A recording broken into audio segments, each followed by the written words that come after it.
Thank you everyone for coming along today. This is Bristol Law Society's chosen President's Charity of the Year, Bristol Drugs Project, who kindly agreed to put on a webinar to raise awareness about, and the title of the webinar is Drugs and Alcohol, What About the Children? It's kindly being delivered today by Kath, Talboys and Hazel McMahon, who are both work at Bristol Drugs Project. Kath is the service manager of the youth and community team, and Hazel is a youth worker. Bristol Drugs Project is a fantastic charity and provides harm reduction and treatment services to people experiencing problems with drug and alcohol. They are extremely passionate about what they do and challenging the stigma faced by users and their clients. And this session hopefully will specifically focus on their work with children and young people affected by their own or a family member's drug or alcohol uses. And I will pass over, I believe, to Hazel at first, who's going to start us off. Hi, yeah, we just started to say really big thank you for having us. I'm Kath.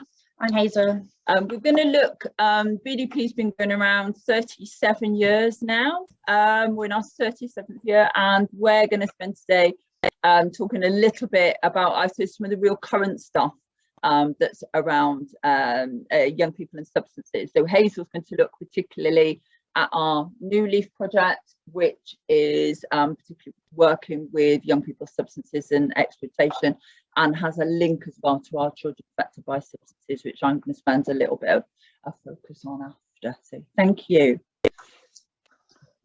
Hello everyone, I'm Hazel and I'm the New Leaf project worker at Bristol Drugs Project. So I'm going to spend some time talking about the two new exciting projects we've got going on. So bear with me, I'm just going to share my screen. So I hope this is going to work, and please let me know if there's any problems. Yeah.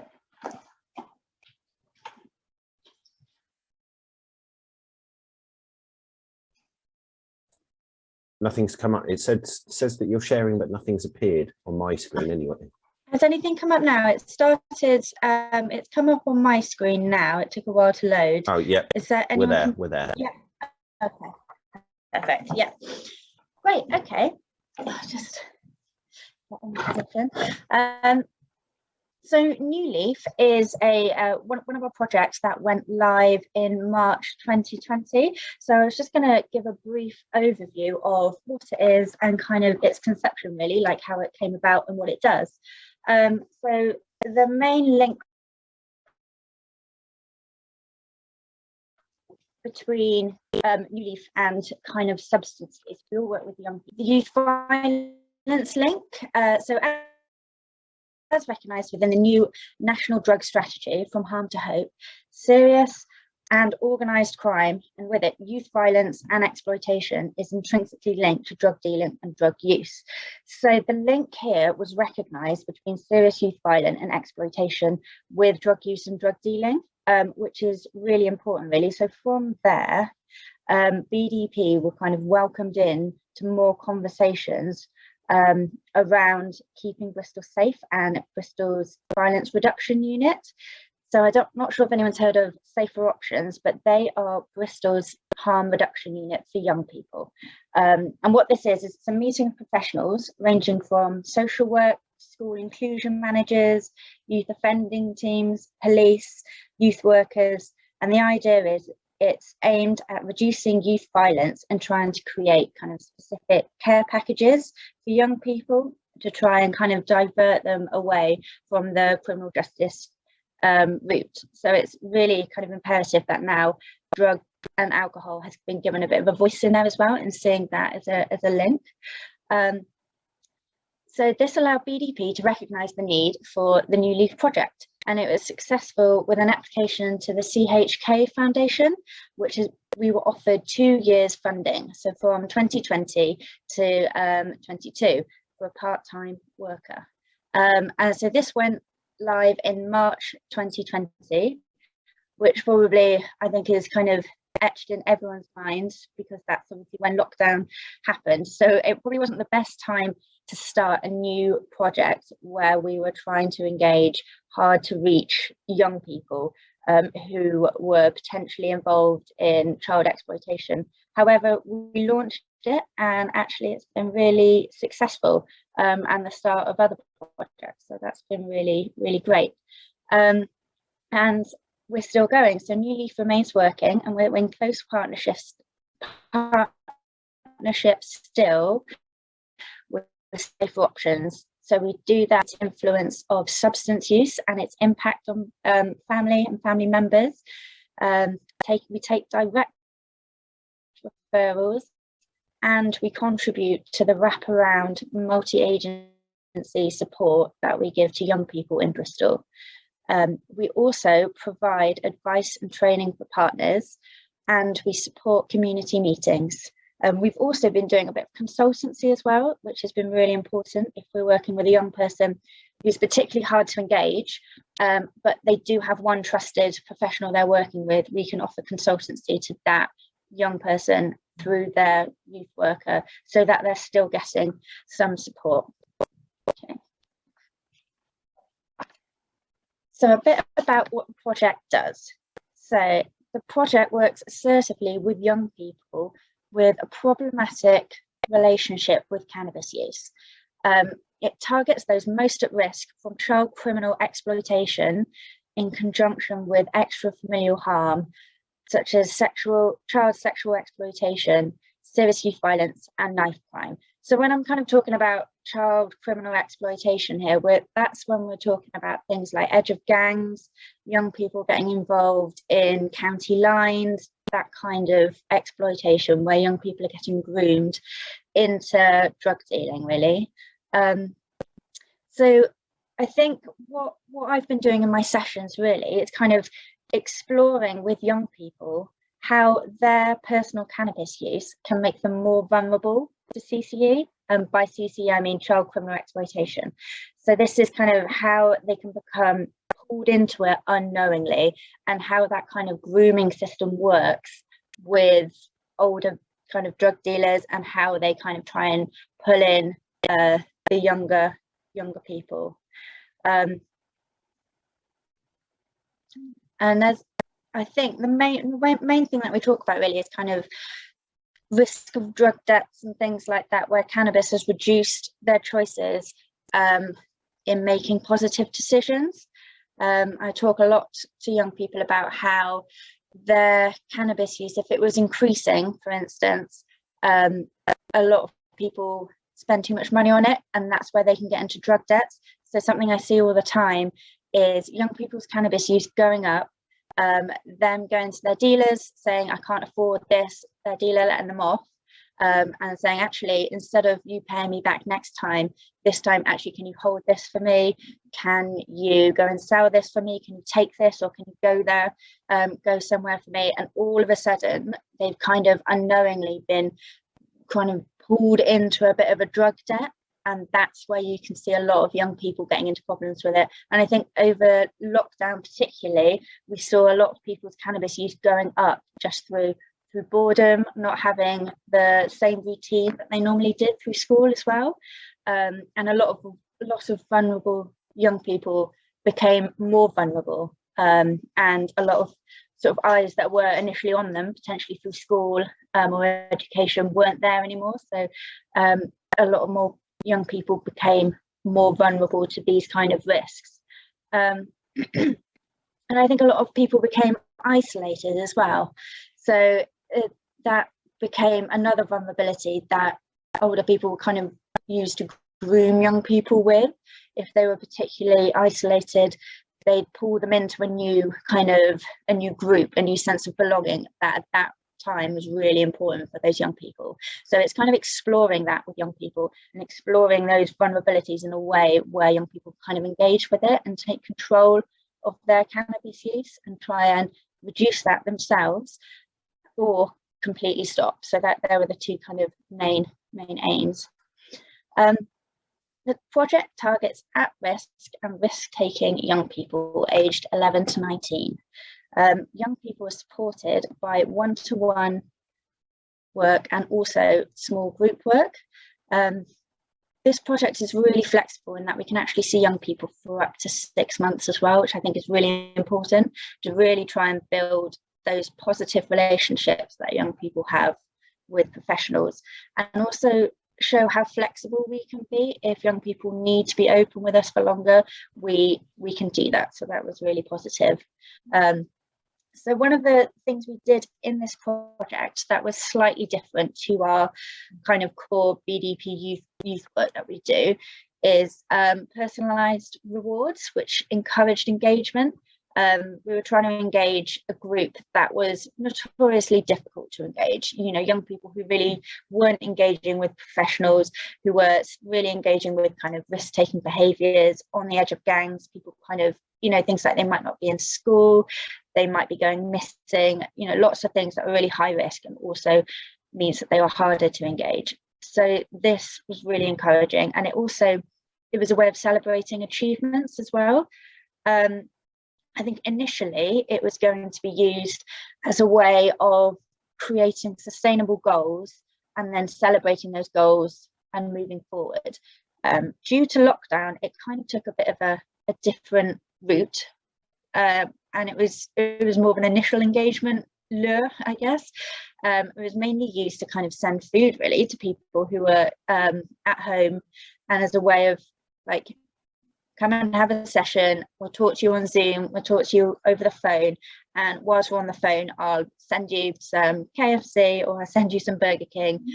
But it got people to answer the phone to me, which I think was the main thing. So it did its job in encouraging engagement, and it really worked, I think, over that time. And I think people actually were really pleased to be able to talk to someone about some of the things that were going on for them. I think a lot of people didn't really have an outlet for that over lockdown, so that was really encouraging. So how people refer into the services. So the main referral service was from Safer Options, so that's Bristol's harm reduction unit. If anyone was identified in those meetings as being at risk, but also using substances, predominantly cannabis, then I would be kind of brought on to do some drug work with those young people. We'd also get referrals from our kind of core BDP youth team. Families, people can self-refer, parents can refer, so really anyone can refer, and all of our information is up on our BDP website, so hopefully it's really easy to find if you needed any more information on that.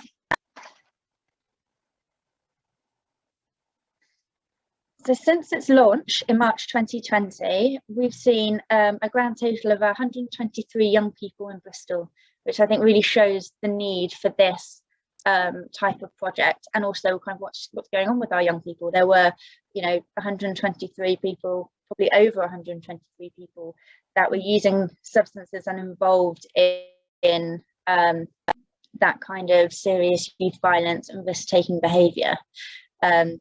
52 of those young people were seen in peer groups or workshops, and the majority, so 71 young people, were engaged in one-to-one support for up to 6 months. So a bit of the demographics that we saw in that time, as you can, well, actually you might not be able to see because that's on the slide, but 89% were males and 11% were females, and I think that's really interesting. I mean, we're not really sure why, and we've probably got be interesting to do a bit of work around that really. It could be that more females were kind of associated with child sexual exploitation rather than child criminal exploitation, so perhaps they didn't come through to us initially. Perhaps it could have been an issue when more males were kind of asked about their drug use more than females, or it was explored more with males, but I think that's quite interesting because those is obviously a very disproportionate amount of men seen compared to females.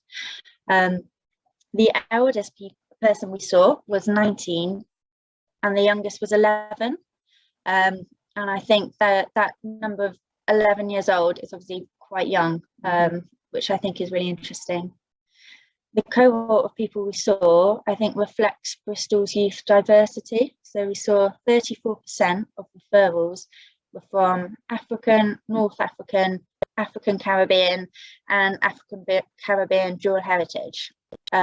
We also saw young people from Asian and South Asian backgrounds, as well as Eastern European and Gypsy, Roma, and traveller heritage. And in year 2, there was a marked disproportion to young people from African and African Caribbean heritage, and that was 42%. So again, that's a really interesting figure around our demographics for this particular project.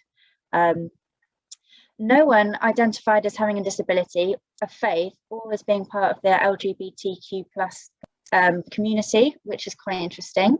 100% identified with cannabis use. This particular project was directly around cannabis use, but we also worked with other drugs that they were using as well, and kind of things that they were mixing, but predominantly 100% identified as cannabis use being one of their main substances that they were using. Other substances that were being used was things such as lean. I remember working with a young person, a young female actually, around lean, which is a natural drink containing codeine and antihistamines, which has been on the rise in Bristol recently and is quite worrying. Other substances were alcohol, MDMA, benzos, cocaine, and nitrous oxide. And with benzos, I think it was mainly Valiums and Xanax that young people were taking, and it's become quite a big issue, I think, in Bristol, because it's so easy to get hold of from young people. They can buy it online, they can get it everywhere, but also it mixes with different substances, really. It mixes with other substances, and it can be incredibly dangerous. So it's it's definitely something that's on the rise in Bristol and something that's quite worrying. The referrals came from all across the city. So this particular project was citywide.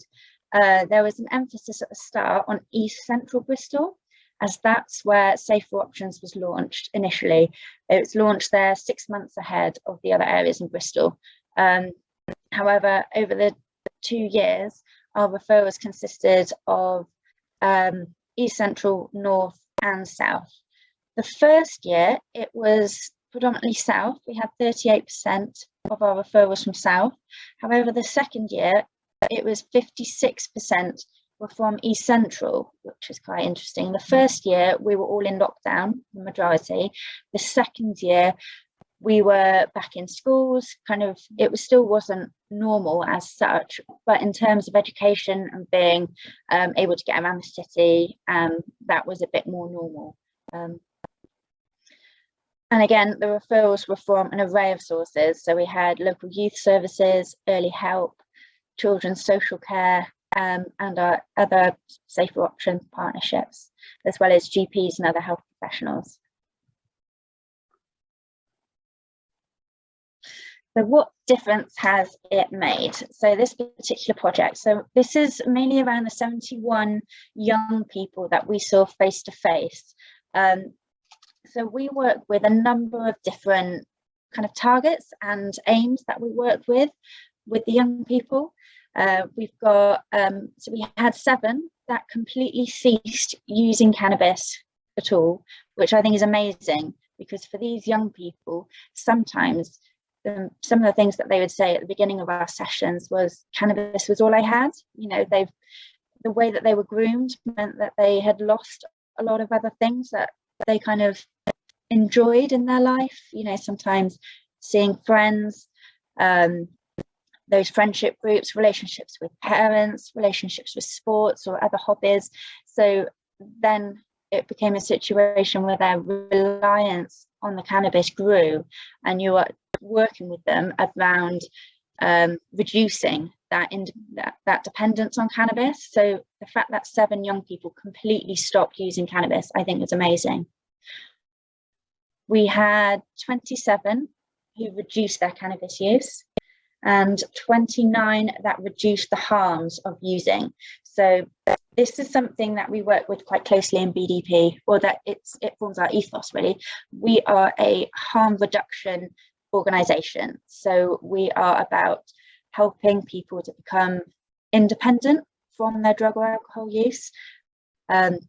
So reducing the harms of cannabis is a huge goal for us. 31 acquired new skills and knowledge around their use and behaviours. 37 increased their skills in knowing their rights and having choices. We did a lot of work around improving people's confidence and self-esteem. We also looked at helping young people make healthier lifestyle choices, and in doing that, it really helped kind of reduce the risky antisocial or criminal behaviour that they were kind of going in towards. And I think in doing that, it also developed and maintained better relationships. I think this was one of the first times some of these young people had actually really worked one-on-one with a professional. So to be able to do that in a way that benefited them and helped them see that actually not all professionals are kind of out there to get them, which might have been their perception beforehand, was really beneficial. So I've got a quote here from one of my young people who, it feels actually like a lifetime ago that I saw this young person. This was towards the end of our session, and this is someone who, when I first started working with them, sort of cannabis and their cannabis use was everything for them really. It's how they kind of structured their routine, their day. It was a big part of their life. So their quote is, "I've changed my opinion on it. I think weed is a bit shit now. I feel like I need to find something new and exciting to replace the cannabis in my life." And I think the reason why I chose that quote is I think it really highlights how and what we do and how people are really changing their relationship with cannabis, and how our sessions help look at someone's behaviour with that drug and help people become independent from it and change their relationship with it to create sustainable change, so that once we've gone and our sessions have been completed, they're then able to use those tools afterwards and maintain the change that they've made. So, new leaf going forward. So BDP is now invested in a third year of funded and extended the role to a full-time position, which is great because it meets the demand throughout the city, but also we've got scope to further develop the project. And this is allowing us to respond to the emerging needs. We're hearing a lot more these days about adultification. There's the gender bias that we've kind of highlighted in this presentation as well, the racial bias, and the increased recognition to children affected by substances. So that's where there's substances in the home, and that's something that Kath's going to be talking about a bit later. The ongoing impact of the pandemic and the online power of negative influences, and how do we really compete with that really. It's also allowing us to kind of keep drugs and particularly cannabis use to the forefront of partnership conversations for young people. So this is kind of dovetailing support into this and looking at the root of problems for young people, as well as safeguarding young people from the immediate dangers. In addition, the Vanguard have funded a newly launched New Leaf Rapid project, providing earlier intervention through the Safer Options supported drugs in school guidance. And this is something that I'm working on at the moment. So the idea is to reduce escalating drug use and CCE risks by reducing school exclusions. So this is what I'm going to talk to you about next. My screens has got my contact details on, but if we're going to be sending out the slides, I'll just skip over that and we'll send that out at the end. So the new project I'm going to be talking about is called New Leaf Rapid, and this is something that I'm working on currently. It went live in December of last year. So so it's relatively new, really. So a bit of background information as to why this project came about and why it got started, and the need for it, really. So during the academic year of 2018 to 2019, 100 young people were excluded from schools in Bristol for reasons associated with drugs. What we do know is that a permanent school exclusion, unfortunately, often marks the beginning of a life with reduced chances. So this could be more unemployment, poor mental health, poor physical health, being involved in more crime. I think there was a recent study that looked at inmates in, I'm not sure if it was a Bristol prison or a national prison, and it kind of highlighted how many of those people in earlier life had a permanent exclusion. So the aim of New Leaf Rapid is to reduce permanent exclusions, to provide dedicated specialist substance misuse support to young people at risk of exclusion.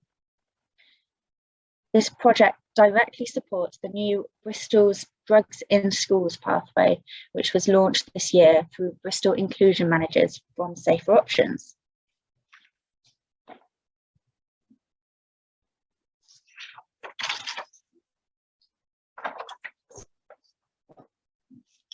So far from this project, we've had 19 referrals for young people at risk of exclusion, which is actually quite a lot. At the moment, it's just myself, part-time and working city-wide. So 19 young people, I think, is really, really positive. And these young people have all been at risk of exclusion where there's been a drugs in school incident. All of these young people have been offered one-to-one support, and we've been able to respond really quickly where there's been one of these incidents. So the aim is to respond within 48 hours where there's been a drugs in school incident. So the drugs in school incidents are usually if a young person has been found with a controlled substance on their person. Some of them have been where they've been under the influence as well. But within 48 hours, myself and one of the Bristol Inclusion Managers would go in, sit down with the young person and have a joint meeting. And from then on, I'll go in every week and deliver some really targeted one-to-one support over 6 weeks. We can see young people up to 12 weeks if needed as well. And a lot of the time, some of our sessions highlight other needs, which we're then able to kind of address, chat through and refer onwards as well. And I think it's really important, as some of these people might not have come through to us beforehand. You know, if there was a permanent exclusion, we wouldn't have been able to kind of jump in there and give them some support. And some of the sessions have really highlighted a lot of other support that those young people need at the time as well. So it's really aimed at reducing the vulnerability of that young person, especially to permanent exclusion. We do also offer workshop options and consultation for school staff. So far, in those 19 young people that we've had referrals for, 15 have been male and 4 have been female. So again, we've got that disproportionate between male and female, which is interesting. I mean, we're not really sure why that is in this case. It could be potentially more men are being asked to be searched, more young men are being asked to be searched around having substances, or that question's being asked more often, you know, do you have anything on you or anything like that, whereas it might not be asked as frequently to females. Our age range is between 13 to 17. So again, we've got people as young as 13 at risk of permanent exclusion due to drug use, which I think is huge.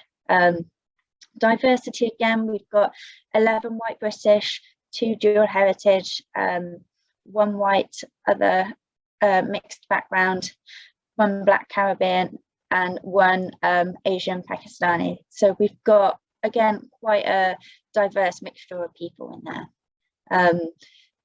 This project is also citywide, so the majority of our referrals again have come from East Central and South Bristol, but they've pretty much all come directly from a drugs in school incident. So what difference has this project made so far? So because this project is only a 6-week-long intervention, we're actually able to have quite a few of our outcomes already, which I think is great. So we've got 15 young people have been able to remain in mainstream education, which I think is fantastic, because that's the aim of this project. And we've had 6 already that have completely stopped using their problematic substance altogether. This is actually a really high number, considering some of the young people are still actively open on my caseload, compared to the New Leaf project that I was talking about before. I think we had about 7 over 2 years, and this one's 6 already, and we've been kind of live about 3-4 months. So I think that's fantastic, and I think that's probably due to the seriousness of a drugs in school incident, and young people being aware that actually they could have been permanently excluded, and what that means for them. It's kind of acted as a bit of a wake-up call sometimes, and it's been a really good point to start working with someone and use that as the intervention. We've had 6 young people who have reduced in what they're using as well. A large number of people have had a reduction in harm from using, and that's just kind of what we're talking about in our sessions as well. The aims of our session are quite similar to the New Leaf project, so I won't go through all of them, but when you send through the slides, you'll get a bit of a breakdown of all of the topics that we cover in the slides, not in the slides, sorry, in our sessions, and the outcomes for our sessions as well. So I've got a bit of a case study here for a young person that's very recently finished with me. So he came to me because I think there was worries around dealing in school, and this was obviously, it came out in school time, so school dealt with it. And I did a little bit of work with him after our intervention had finished on kind of where he was at the beginning of our sessions to where he was at the end of our sessions. So I thought I'd share that with you. And this is his direct quotes as well. So sorry if I sound like a 17-year-old boy. But so I asked him how he felt before leaving his school compared to how he feels now. He said, stressful. I didn't know if the police were coming. I didn't know what school I would go to. It all felt very confusing. It felt like school were trying to label me as a dealer, which didn't feel very fair. And I thought they were going to permanently exclude me. Now I feel like I've had a second chance. By not going to St. Matt's, I could carry on the GCSE subjects I wanted to, which was a huge relief. Now I can go to the college I want to and get the grades. So I asked him what he was doing before the incident at school, or how he felt he was at that point. And he said he was going out a lot on the weekend, but due to drug use was feeling very drained in school. It was affecting my concentration, and this had made me realise that things were going downhill a bit and affecting schoolwork. I feel like at some point I probably would have realised and changed my behaviour, but I don't know how gradual that would have been or what it would have taken me to realise that. So this is a wake-up call. I asked him how he thought the sessions had impacted him. And he said, I have more of an understanding of how drugs work on the mind and how you can get into trouble with them, even if at the start it seems positive. I feel more confident now and more confident in school. I feel like I can just talk to people, and I can talk to people at parties sober. And I feel like I can make myself more fun and have more fun without it. Now, I think this is a really positive case study of the impact that this project has had on a particular young person, and how you can see even at that young age how young people have started to form an unhealthy relationship with some of the substances that they're using, using them to feel confident at parties, using them to kind of feel at ease with their peers, using them to deal with things like that. And I feel like sometimes this is something we attribute to older people using substances, but actually it's happening when they're really young as well. I asked him how he was feeling now, and he said, I'm feeling much more positive and I'm feeling free. I feel like I can rely on myself and my own brain to deal with things rather than using substances. So I thought that was a really positive case study to share with you. So going forward, we're now in a position to expand this role to a full-time post. This means we can continue to offer support citywide 5 days a week, and we'll have 2 dedicated workers. The hope behind this is that we're going to look at replicating this model across BNSSG, which is Bath, North Somerset and South Gloss. And we'll do this using our existing networks to promote the intervention. So it's a really important project, and hopefully all the positive outcomes we're having now is going to really make a big difference. So I'm going to put all my contact details in the slides, and I've also included the Safer Option Bristol inclusion managers as well, as they work quite closely with this project. I'll now pass over to Kath. You so much. So yeah, so particularly, and you will see actually a link very shortly when we're actually looking at those children that are vulnerable to the child exploitation that has been that Hazel's just spoken about. Our focus today, we're looking at who are children affected by substances. People may have heard a term like hidden harm. It's interesting. I've sort of been in this job now for nearly 37 years in August, which is a little bit frightening. And I think very similar. I did it partly up north and then finished down here. And I think initially, a lot of drug services were very much focused on adults. I think about 25 years ago, we began to realise that young people were a discrete group.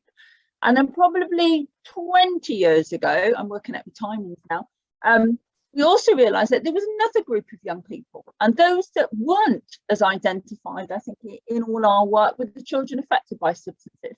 And these are the young people who live at home. You know, these are the young people who live at home with parents who are using. So you may have heard of a term called hidden harm. There was a hidden harm document that came out about 20 years ago, which really brought this to the forefront, which gave us the evidence really for services like ourselves to develop.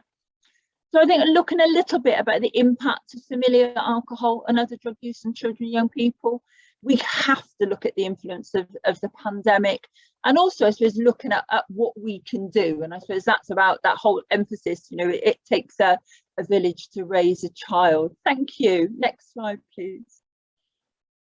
Ooh. So who are CABs? As I say, in Bristol, we've used the term children affected by substances. And this very much came from both parents and young people not liking the sort of common terminology that had been caused by hidden harm. They felt that was very loaded and perhaps rather unfair to families who had come forward, who had realised, you know, the impact that parental use was having on children. So its particular focus is around children and young people where they are affected by familial alcohol and other drug use. Tends to be parents and carers primarily. There can be other close family, particularly siblings or, you know, very close extended family. Thank you. Next slide, please. So what's the impact? Despite how much parents may love the children, we know being CABs is an ACE. It is an adverse childhood experience. All the evidence suggests us. And that means that it has a traumatic and lasting effect on the sort of the well-being, the development of a young person, not just now, but also well into their future. It can also coexist with things like neglect or abuse or violence within the family, and often where young people are forced to take on more adult responsibilities. And we talk of the word, you know, the word young carers, and this often isn't just about practical. This is also about emotional. And this was interesting, something we found particularly during the pandemic, where a lot of our parents, families were forced together. The normal outlets weren't there for extended support. And a lot of the emotional support really for children actually ended up, ended up with the children as demanded by the parents. I think research shows that the traumatic impact of living in a household can have, say, a long-term impact. This reflects international research, I suppose, describing the strong relationship between childhood adversity and the development of enduring mental health conditions in adulthood, which can include anxiety, depression, and symptoms of traumatic stress. I think what we've also seen as well is the impact on people's future, their likelihood of their own choices for sort of positive health and well-being, which again is quite worrying. So more likely to end up choosing life to crime, using substances themselves, again, if some of that if ACEs are left unmitigated. Okay, thank you. Next slide. So what are the risks? I mean, there's everything really. People will have heard of things like fetal alcohol syndrome, and certainly when I'm looking at this, I am very actively seeing alcohol as a drug, and that obviously has a real identified development effect. But also we have the trauma. We have young people who perhaps since conception, where cortisol levels will be flying around mum, that are going to be really their only life experience is fight or flight, that continuous fight or flight. Just that living in that perpetual state of anxiety and heightened sensitivity, which is tiring and harmful. Increased risk of exposure to violence, domestic and external violence or exploitation, lot within family functioning, boundaries, a lack of consistent parenting, often there being not a clear parenting role. A lot of our parents will sort of end up seeing their children as their peers rather than taking responsibility. A lot of blame and pathologizing young people, as I say, over parental responsibility taking. We had a very interesting case where mum was absolutely sure that the child had ADHD and was really upset when actually the psychologist came out and said, no, this is trauma, and this is trauma because of of what they've experienced in their early years. So really difficult. Parents really love their kids, but they've also got that hideous relationship with substances, which can mean that taking responsibility and actually, understanding the impact of their use has had on other people is really, really difficult. So often it can be living with constant insecurity, unpredictability or chaos. And if anything we know about young people, they like routine and stability, even though as we get older, we might have fought against it. Poverty, debt, loss of fear of parental loss. It is really frightening when we're working with young people who are so scared in their, early teens that their parents will die, and they are worried every time they come home from school their parents could be dead. Also a great deal of loss, obviously, with things like imprisonment, family breakdown, extended family breakdown as well, perhaps where other family members have just literally can no longer feel they can have a relationship with the parents, so the children lose out on grandcarers, aunts and uncles, etc. Sometimes it can be a very transient life, unstable home, unstable carers, in the sense that at times they may send, there may be safeguarding relationships or more informal relationships where they stay with auntie, they stay with nana, they come back with mum and dad do okay in their in their recovery, then it lapses again and then they go to live somewhere else. And again, we all know how important stability is as a young person. I think a lot of the time as well, a lot of our parents haven't had the best educational experience, so very often you haven't got that encouragement or those sort of future aspirations, because again, parents haven't experienced it, so again it's really difficult to invoke that energy on the young people. Very practical things. Parents not very good at attending health appointments, supporting school events or sort of family positive activities. We can often be working with young people who've really had reduced exposure to some of the things that we would see as perhaps an average young person and child today would experience. Going to a restaurant, going to the seaside. Again, we're looking at neglect. Sometimes that can just be an emotional distance. That's what drugs and alcohol do. You're not present as a parent. But also food, nutrition, clothing and cleanliness, positive attention and activities. As I said before, emotional and practical additional care and responsibilities, and that constant worry for parents, the role completely reversed. And again, mentioned before, estranged from greater family and more visited visits from friends. It's not a home that young people are going to welcome their peers into. Thank you. Next slide, please. So what can be the results? It can affect education, young people not being ready to learn, literally coming in, you know, into school, there being a particularly raucous, you know, fight at home or party, people coming in and out of the house all night, knocking on doors. Really poor concentration. It's really hard to concentrate when you're really worried about your family.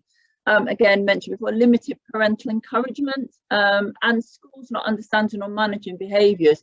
I think our schools are brilliant, and I'm not going to knock the schools, but sometimes these families keep this secret. This really is the elephant in the room.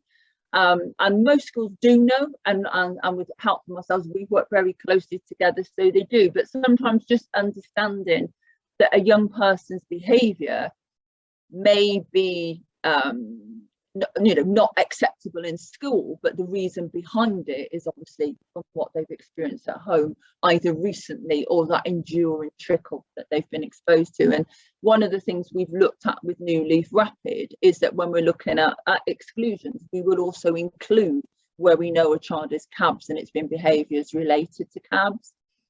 I think emotional development affected, living in that constant state of, you know, that hypervigilance. Parents preoccupied, unavailable, detached, less responsive to the child's signals, less willing in them to involve themselves in meaningful play. And I think we often, when we think of this, when we're thinking of alcohol, we're thinking perhaps of, you know, drugs like heroin. But when we're looking at drugs like cannabis as well, you know, these sat in front of a big screen isn't engaging your child. So again, we're looking at a whole wealth of different substances, some of which in Bristol seem particularly commonplace. But also it's around emotional security, again, that constant fight or flight, that lack of security and trust, and that will lead, you know, to reactive behaviour, reduced attachment to parents, a lot of self-blaming, or feeling very second to the substances. And we hear quite a lot of anger from that young person. They have a hatred of alcohol and other drugs, obviously not of their parents, but of what that makes that happen to the relationships their parents have with them. But also they often feel they've got to walk on eggshells. Is it, if they're a really, really good child, this won't happen. If, you know, if they were really, really good, mum and dad wouldn't do this. And I think, again, that's part of the work we try and address. It can affect the shape of the family. And I've put in the rhythms and the rituals. All our families have them. But again, it's often very disruptive, and it's often disappointment. They don't, and mum and dad don't get up to take little Johnny to the football. So it means that his aspirations to play football are thwarted. It's really difficult for family gatherings if mum and dad are drinking. Then it's really nervous if you're going to a family wedding or family sort of festival celebration. So even ordinary routines can be prone to upset. Often forgetful parents who are otherwise preoccupied, often by the demands of supply where substances are to be obtained and how. So again, very much the child feeling secondary to that. I think there's an atmosphere of secrecy and denial that often characterises families. As I say, I've put in there the constant elephant in the room, and there is a wonderful paper, actually. It's quite an old academic paper now. But it is a really interesting one that actually tries to look at how it feels to be part of that lie. Everyone's walking around the substance, but nobody's naming it. And that isn't just in the home. That means then that is not named outside the home. Again, often for fear then that there may be interventions, there may be social care, there may be other questioning, and that family may be disbanded, and that's not something particularly that the child wants. Thank you. Next slide. I think what's been more identified recently, this came from the Children's Commissioner in 2019, heavens, I am getting old. I think this was sort of like that sort of year, was it, that pre-pandemic year, where it felt like there was a level of normality, and yet there were things going on that were really not normal. Looking at the work, when they were looking at the characteristics of children involved in gangs compared to other children, and I think 41% more like, or young people more, those with gang associations were 40%, 1% more likely to have a parent or carer misusing substances. And that for us is quite intrinsic, and obviously links to the work that Hazel's spoken to you about, and links us to our very, very loud voice, I think, our partners with safer options. If we're looking at some of the long-term change we need to make, we've got to look at, if you don't feel you belong at home, if you're not getting the rewards, the attention, the things that you need at home, you are going to be even more vulnerable to be groomed outside. Somebody is going to offer you everything that you're not getting currently from your family. Thank you. Next slide. So how might young people present? I mean, we put this in, we do quite a lot of work, as you can imagine, with schools and youth organisations, really just to try and have a look, because these young people aren't going to easily come and tell you. Resilient, because they've had to be. And I think that, you know, we look at, again, we use the word adultification quite a lot. People will look to the fact that a child is resilient and adultify them, forgetting that they're 13. Just because they can do things doesn't mean they should be doing things. Or hidden, because they've been told to, you know, hide this very big secret. What you'll often see is a combination of angry, frustration, anxious, withdrawn and low mood. And that's quite difficult, because probably, particularly being a teenager, some of those feelings are quite normal. We're learning, we're fighting in this new world, and you know, we are developing as beings. But obviously when we can begin to see that actually this is ongoing and this is linked to something. Often it can be linked to other things, eating disorder, you know, self-harm, and again, where young people are trying to assert control. Again, you use the sort of ADHD, and when actually what we mean is trauma. Cautious of talking about parents at home. I think there's a great fear of the family breakdown, a lot of self-blaming, walking on eggshells. Also a real determination not to repeat their parents' choices, and this may actually stand them out. They've got a particular dislike for drugs and alcohol, and obviously as young people are exposed to substances in their teenage years, they've got a very different perhaps perception of it than their peers, which can further alienate and isolate them. And enthusiastic about holidays, school or annual annual festivals. It's not their happy family time as it may be for others. Sad and frustrated, missed out on basic life experiences you would expect a family to have. I think, you know, often, I'm sure schools don't do that now, but in September it used to be, what did you do on your holidays? You know, for these young people, that's a really, really hard essay to write. Making less friends, not able to tell friends or to have them home, the burden of caring, so tired and adultified, traumatized and hypervigilant. And a lot of that can come out in anger as well, which again, is that behavior that tends to be recognized and sometimes dealt with and sometimes punished for, when actually what we're looking at here is not understanding the cause of it. You know, financially impacted, unkempt. I always love that word. I think that's me every morning.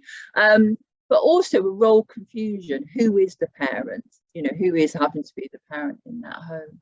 Thank you. Next slide. I mean, this was the words on a mum. This little girl was 13 when we spoke to her, and this is how she described it. These are her words, really. There was less money for food and clothes. It bugs you, you know, this was a mum, as I say, who was smoking cannabis.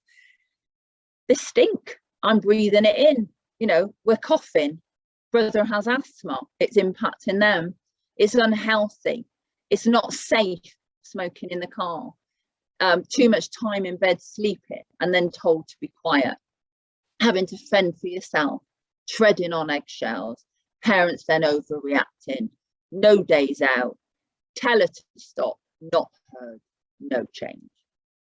Okay, thank you. Next slide, please. So what's been the influence of the pandemic? Malnourished physically and emotionally. I think we still don't know I think some of the impact, particularly for children affected by substances, because we're still fighting through that secrecy, even though we're looking at, what, 6-9 months since the world started to open up. Loss of education. For a lot of our young people as well, education is their freedom. School is their safe place. It was taken from them. And they did not have the technology access. You know, there wasn't mum making banana bread. There wasn't enough laptops to go around. There wasn't that encouragement for parents at home to help them, you know, young people try and stay in touch with school and do that education. What I can say is schools knew they helped, but not all will be known, and not all of these families will be known by us. And I think we were also mindful that there are new families. I think the whole of the pandemic has seen increase, for example, in alcohol use in adults. We're now in an economic slide. So we're going to be seeing poorer families with a residue of the trauma of the pandemic, with a residue of elevated substance use in parents. So again, we've got a whole new group of young people yet to be identified. A lot of caring, emotionally and physically. I think much more exposed, I think, to parental use, and much more vulnerability to be groomed to take risks. Those that were not locked at home with the groomers, those that were not how can I put it, you know, working from home on the laptops, with those people out to exploit young people, they did really well in the pandemic. And also, of course, so much of this is now online, not just in person. So again, it's really, really difficult to be able to break that when these are the young people, again, sort of, you know, very open to that need to belong elsewhere. Becoming more aware of the parental use. It could no longer be hidden. You know, we still have parents say, well, I never use when the kids are at home. I use before, or I use when they go to bed. Well, of course, this could not be hidden. And particularly the loss of the greater family, neighbours and support systems, you know, friends and school. Okay, thank you. Next slide. So what can we do? I mean, this is some of the things we're doing. We safeguarding young people is paramount. We try and do a lot of work that is ACE mitigating. We know what is the ways, and there's simple things. We're not looking at years necessarily of counselling and psychological input. We know what young people need. They need to be active, they need to belong, they need to express themselves. We do a lot of work on the 7 C's, which I can never remember off by heart, so I popped it on the slide next, but that's very much our You Matter programme. We work, as I say, we have dedicated services for a child affected by substances in our one-to-one work, and as part of BDP Youth. And we've also got 2 fantastic groups as well, which are like the most amazing youth clubs, of old-fashioned youth clubs you've ever seen, but all the activities are ACE mitigated. And we do a lot of whole family work. I'm very lucky in our team, as well as the youth team. We've also got our links into both our Families in Focus, Bristol's Early Help, and Intensive Family Support Service, which directly works with parents when the children are on a Children in Need or Child Protection Plan. Thank you. Next slide. Nearly done. So these are the 7 C's. This is the mantra that we evoke to young people. I didn't cause it. I can't control it. I can't cure it. You know, they are not responsible for their parents' use, but I can take care of myself by communicating my feelings, by making good choices and celebrating myself. And that's the core of what we try and evoke. Next slide, please. So message to take away, be curious. All of us will sadly probably know young people in this situation. Children need to be seen, heard and included, believed, never overlooked. Enter the family's world. If we are exposed to these families, and start to know what it's like for children and their parents. Put yourself in the shoes of a young person in a home like this, and always tackle the elephant in the room. Thank you. I think it's my final slide now for more information. Thank you so much. I think I've done it by 2:05 as well. So. You have. Thank you very much. I'm conscious that people will be probably caught up with time, but I think Helen did drop a message earlier to say if anyone does have any questions, do feel free to ping them through, and if anyone does need to drop off, then that's not a problem at all. One of the things that I was interested in, Hazel when you were talking about the New Leaf programme, and that it's very, very new. Was there anything before, or was it a sort of a void? I know that Bristol Drugs Project does so many amazing things that I'm just quite surprised that there wasn't anything to support that in effect pre-pandemic. Is that right? Yeah, I think what was happening before was those young people were sometimes being identified. They might have been referred to our kind of youth service, but our youth service was quite inflexible in a way to be able to encourage and engage those young people who were just dropping off the radar. So we were kind of seeing these young people, but we didn't have a service that was flexible enough to engage them, if that makes sense. So that we were seeing that link.